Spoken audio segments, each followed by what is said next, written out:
बड़ी संख्या में लोगों की भीड़ इस वक्त रोड शो में उमड़ी हुई है। ये आखिरी के तकरीबन 1.5 घंटे का वक्त है। सभी दिग्गज चुनावी मैदान में उतरे हुए हैं। तस्वीरें देखिए किस तरीके से लोग गृह मंत्री अमित शाह का स्वागत करते हुए, फूलों की बारिश लगातार गृह मंत्री अमित शाह के ऊपर हो रही है और मोदी मोदी के नारे इस वक्त लगते हुए जोश इस वक्त देखिए किस तरीके से बीजेपी कार्यकर्ता जो हैं वो बेहद एक्साइटेड नजर आ रहे हैं, क्योंकि दिग्गज लगातार चुनावी मैदान में और जीत का मंत्र कार्यकर्ताओं को भी यहां पर देते हुए नजर आ रहा है। राजसमंद विधानसभा से बीजेपी की ओर से दीप्ति माहेश्वरी तो नारायण सिंह भाटी कांग्रेस की ओर से चुनावी मैदान में आमने सामने है। नाथद्वारा विधानसभा सीट की बात करें तो यहां पर बीजेपी की ओर से विश्वराज सिंह मेवाड़, जिन्होंने हाल ही में बीजेपी ज्वाइन की, भाजपा ने इन्हें टिकट दिया, और सीपी जोशी कांग्रेस की ओर से चुनावी मैदान में है। भीम विधानसभा से हरि सिंह चौहान बीजेपी की ओर से और इसके साथ साथ सुदर्शन सिंह रावत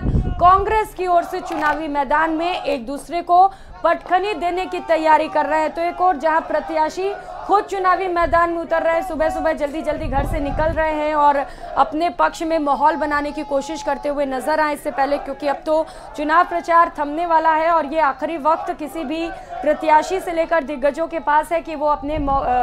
पक्ष में माहौल बना सके। तो वहीं दूसरी ओर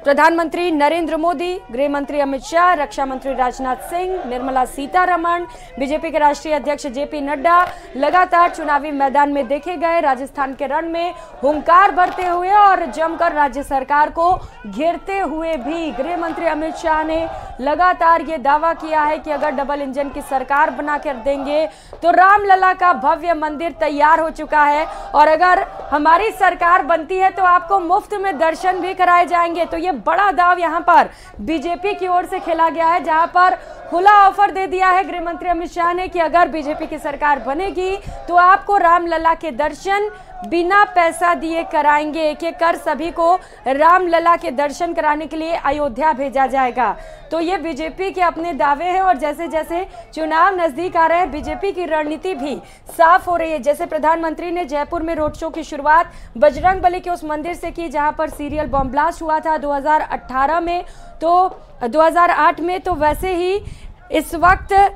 गृह मंत्री अमित शाह भी रोड शो करते हुए नजर आ रहे हैं और साफ तौर पर ये तस्वीरें बयां कर रही हैं कि राजस्थान में जीत कितना ज्यादा इंपॉर्टेंट है बीजेपी के लिए। तो लोकसभा चुनाव से पहले कुल 5 राज्यों में विधानसभा के चुनाव हो रहे हैं, जिनमें सबसे ज्यादा महत्वपूर्ण जीत बीजेपी के लिए राजस्थान में है। इसके साथ ही साथ एमपी से लेकर छत्तीसगढ़, वो हिंदी बेल्ट जहां पर विधानसभा के चुनाव हो रहे हैं, साथ ही साथ मिजोरम से लेकर तेलंगाना में भी इस बार चुनाव हो रहे हैं, जिनके नतीजे 3 दिसंबर को साफ हो जाएंगे। लेकिन सबसे ज्यादा जो ताकत झोंकी जा रही है दोनों ही पार्टीज की ओर से वो है राजस्थान, जहां पर रण में लगातार खुद प्रधानमंत्री नरेंद्र मोदी से लेकर कई दिग्गज ताल ठोकते हुए नजर आए। लेकिन अब ये चुनावी प्रचार का शोर थमने वाला है। तकरीबन 1.5 घंटे का वक्त है पार्टीज के पास ताकि वो लोगों के बीच पहुंचे और बता सके कि उन्हें आखिर सत्ता में क्यों लाया जाए, जनता इन पर एतबार क्यों करे, भरोसा क्यों करे। और इन्हीं मुद्दों को लेकर लगातार बीजेपी की ओर से इस वक्त गृह मंत्री अमित शाह चुनावी मैदान में देखे जा रहे हैं। नाथद्वारा से ये सीधी तस्वीरें इस वक्त आपको दिखा रहे हैं, जहां पर इस वक्त गृह मंत्री अमित शाह रोड शो करते हुए और जो बीजेपी की ओर से कैंडिडेट्स चुनावी मैदान में उतरे हुए उनके पक्ष में माहौल बनाते हुए नजर आ रहे हैं।